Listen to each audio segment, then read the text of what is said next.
حصول دولت۔ آج کل دولت کمانا ہر انسان کا شوق ہے۔ جس کے پاس دولت ہوتی ہے سارے رشتہ دار سارے دوست اسی کے ہوتے ہیں۔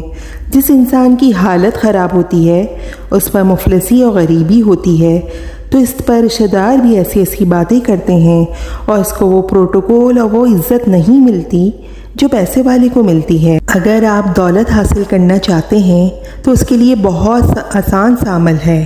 آپ نے کرنا اس طرح ہے کہ آپ نے مغرب کے بعد جب آپ مغرب کی نماز ادا کر لیں تو اسی وقت آپ نے اول و آخر درود ابراہیمی 7 مرتبہ پڑھ کر 21 مرتبہ سورہ کوثر پڑھ لیجئے۔ جب تک آپ کے مسائل حل نہیں ہو جاتے اور پیسے کی فراوانی نہیں ہو جاتی یہ عمل مستقل جاری رکھیں۔ بسم اللہ الرحمن الرحیم۔ اِنَّا أَعْطَيْنَاكَ الْكَوْثَرَ